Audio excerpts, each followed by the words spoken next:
She walked into the interview with nothing but a worn tote bag and quiet confidence.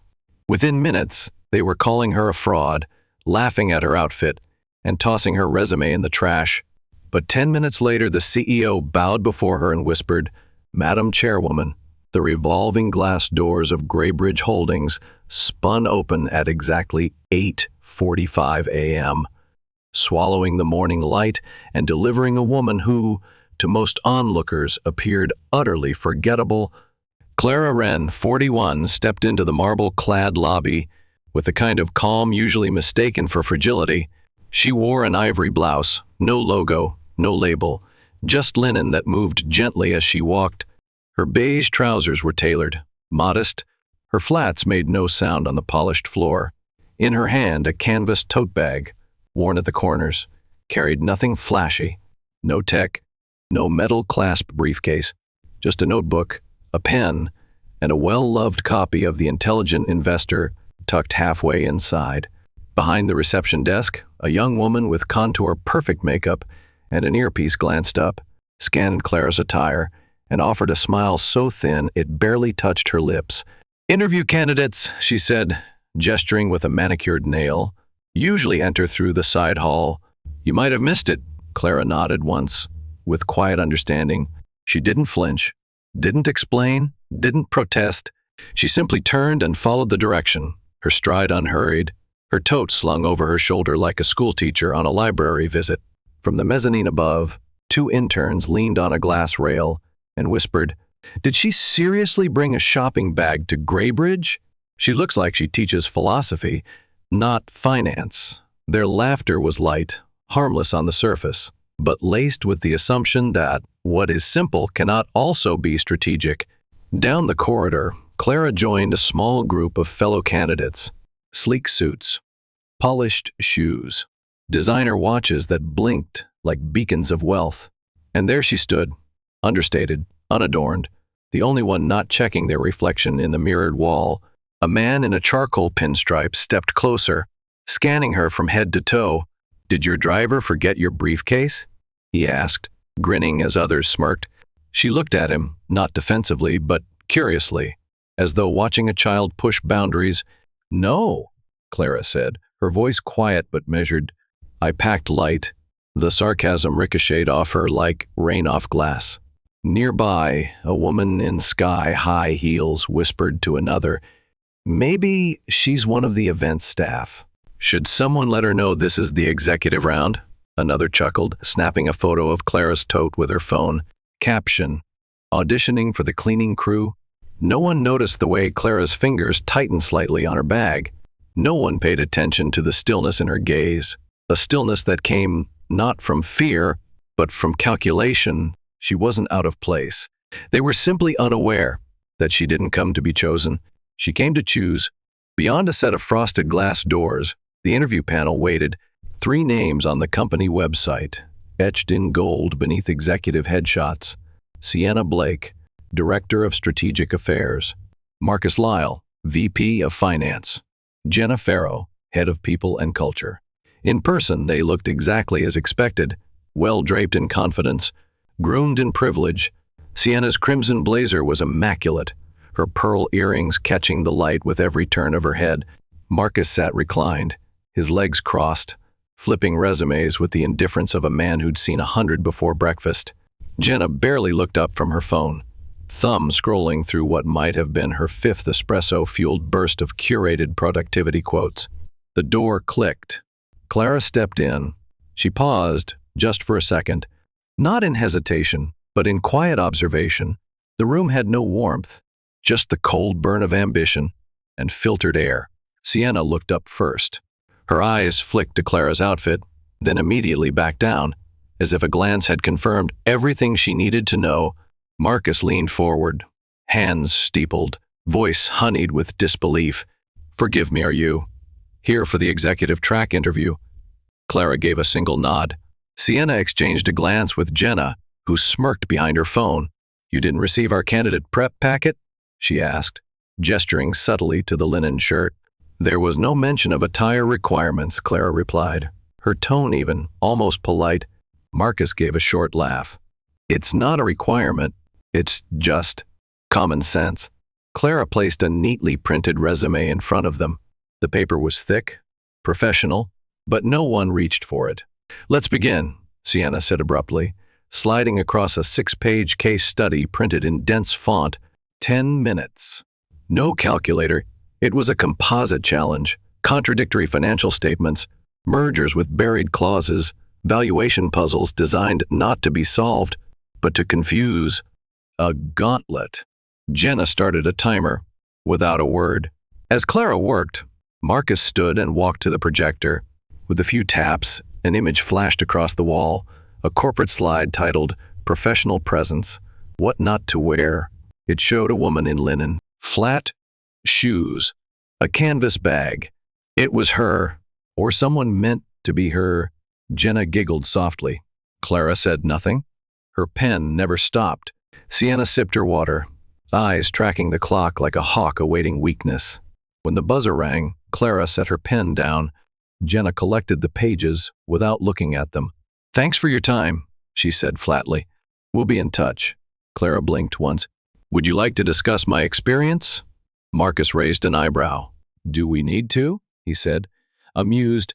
"You don't exactly match our leadership culture." Sienna stood. "Let's not waste anyone's time." It was a dismissal dressed as courtesy. As Clara turned toward the door, she passed a narrow glass panel. On the other side stood the other candidates, watching. One of them, Derek Vaughn, the man in the pinstripe suit, offered a slow, mocking salute. As she passed, behind her, the panel chuckled. Jenna whispered, "Should have brought coffee instead of a resume." Clara reached the end of the corridor just as the echo of laughter faded behind her. The hallway was lined with glass and steel, designed to intimidate, the kind of place where appearances announced credibility before words ever could. She stood there alone for a moment, adjusting the strap of her tote. Her fingers grazed the worn spine of the book inside. A breath, a blink, a quiet centering, and then the elevator at the far end dinged. The doors parted, and a man stepped out, followed closely by an assistant in a navy suit carrying a leather folder. He moved like someone used to rooms falling silent, sharp jawline, silver at the temples, eyes the color of stormwater. It was Reed Mercer, CEO of Graybridge Holdings. Executives passing in the hallway slowed to watch. Assistants froze mid-conversation. Even the receptionist stood a little taller. Reed didn't glance at them. He walked toward Clara, and when he reached her, he paused, his expression shifting as recognition struck. Then, in front of the glass, in full view of every watching eye, he bowed slightly. "Madam Chairwoman Wren," he said, voice firm but reverent, "I apologize for keeping you waiting." The hallway fell into silence.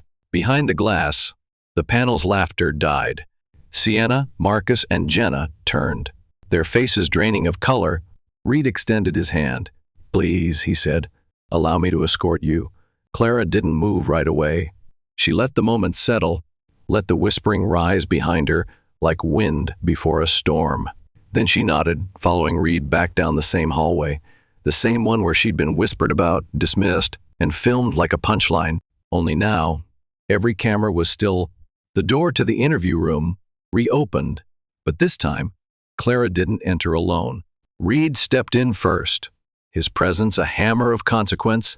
"Stand," he said, not raising his voice, yet it carried like a gavel. Sienna, Marcus, and Jenna stood reflexively. Their eyes flicked to Clara as she entered. She no longer looked like a candidate. She looked like a consequence in a linen shirt. She reached into her tote and pulled out a small, engraved badge, the one she hadn't shown before. She placed it on the table. Chairwoman, Wrenstone Capital, majority stakeholder, Graybridge Holdings. "I didn't come here to apply for a job," Clara said, her voice composed and clear. "I came to observe how this company evaluates potential, or rather how it fails to." She turned her gaze, one by one, to each panelist. "You dismissed me, not because of a lack of skill, but because I didn't fit your image of success, because my shoes weren't shiny enough, because I carried a bag without a logo." Marcus opened his mouth, but Reed raised a hand. "Let her finish," he said, eyes never leaving the panel. Clara continued, This resume, the one you never read, includes 20 years of global finance leadership, 6 Fortune 100 boards, strategic oversight of a $300 billion portfolio, and you tossed it aside. Without a glance, she pointed to the projector, still aglow with the mocking slide of her outfit. "Leave it," she said softly, as Jenna reached for the remote. "Let the board see the culture you've built." Reed turned to the assistant, who stepped forward with a tablet. On screen, a live feed of the company's internal Slack channels, complete with messages mocking Clara's attire, captions like, "Linen lady, dress code fail, definitely not VP material." The room felt suddenly colder. Clara folded her hands. This is not just poor judgment. It's systemic bias, and it's incompatible with the future of this company. Part Fee, legacy of a linen shirt. By noon, the news had broken. The footage of Clara's mistreatment, from the whispered mockery in the hallway to the slide presentation designed to humiliate her, leaked from a junior associate's phone and lit up social media like a match dropped in dry grass. Within hours, Sienna Blake tendered her resignation. Marcus Lyle was placed on immediate leave. Pending internal review, Jenna Farrow was escorted from the building, her keycard deactivated before she reached the lobby.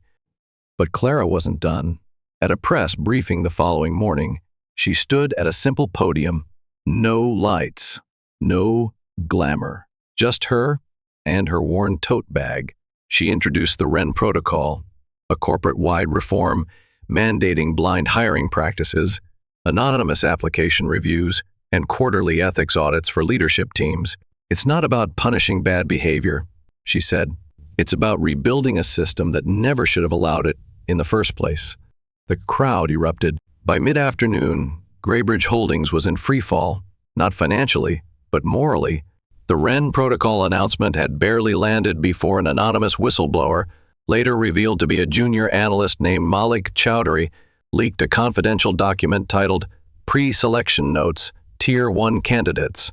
Inside, it listed executive applicants who had already been chosen weeks before the interview process began. Next to each name, family friend of Marcus, referral from Jenna, cousin of partner at Galton Rowe, donated $100K to Sienna's foundation. Clara Wren's name wasn't on it, because she had never been meant to succeed, only to be seen and dismissed. The expos tore through LinkedIn and Twitter like wildfire. Hashtags morphed from admiration to accusation. Executives who had once scoffed at her modest blouse now scrambled to delete posts, scrub comments, and untag themselves from hallway videos where they had laughed along. But the internet does not forget. A viral video resurfaced from the interview hallway, the moment when Derek Vaughn, smug in pinstripes, tossed a crumpled coffee receipt toward Clara's shoes and said, "Buy yourself a proper bag." Now, the same video bore a new caption, "Mocked a billionaire to her face." Lost everything. Derek's employer terminated his contract. That same evening, his LinkedIn bio read simply, "Open to opportunities." Behind closed doors, chaos reigned at Graybridge. The board called an emergency session, not to discuss the damage, but to contain it. Until Clara arrived, uninvited, she didn't raise her voice. She didn't threaten. She simply placed a folder on the mahogany table, thick with bank records, email exchanges, and internal referrals linking Marcus, Sienna, and Jenna to a web of nepotism and misconduct. "I came here to test a system," she said, "and you've helped me prove it's broken." Reed Mercer, the once untouchable CEO, stood beside Clara as the board sat in stunned silence. He looked down at the evidence, then slowly raised his head. "I entrusted this company to people who smiled in rooms and stabbed in hallways," he said, his voice heavy with shame. "That ends today." He turned to Clara. "I request your leadership, not as an advisor, but as chairwoman in function, not just title." Clara didn't answer immediately. She looked around the room, at suits trembling beneath confidence they no longer had, at directors whose eyes couldn't meet hers, at a culture that worshipped polish, yet punished authenticity. Then she said quietly, "Power is only sacred when used to protect those without it." She accepted the role, effective immediately. Sienna's offshore accounts were frozen pending investigation. Marcus's personal laptop, recovered by it, revealed a decade of preferential hires. Jenna's slush fund, under the guise of a corporate wellness initiative, was exposed as a private retreat pipeline for wealthy candidates. One by one, they were escorted out, not through the main entrance, but through the loading dock, the same service hallway Clara had been directed to just hours earlier. Social media watched the live stream of Clara entering the executive floor, this time not as a joke, but as justice personified. And then came the final moment, the poetic reversal no scriptwriter could top.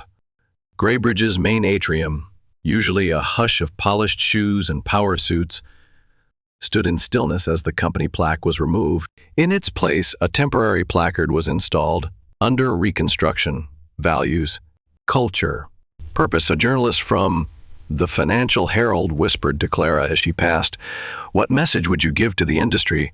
Clara adjusted her toad on her shoulder, then answered, "Don't teach people to hide their dignity. Teach companies to recognize it." What began as a quiet act of dignity inside a boardroom had now exploded across the global financial industry. Within 48 hours of the expo's hashtag the Wren Protocol was trending in 21 countries. News anchors referred to it as the corporate earthquake of the decade.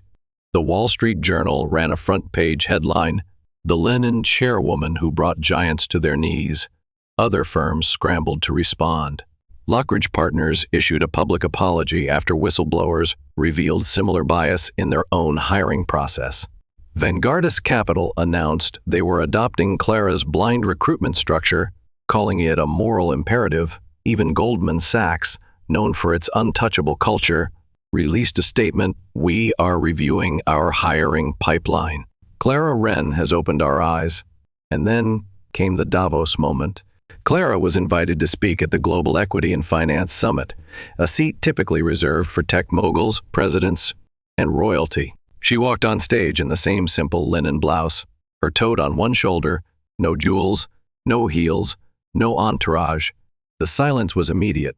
She looked out at the crowd, rows of men in custom suits, women in structured gowns, cameras flashing like lightning, and said only this, "If your system can be broken by a woman in flats, maybe it was never that strong to begin with." The room erupted. Behind her, the projection screen lit up with one phrase, "We don't rise by polish. We rise by principle."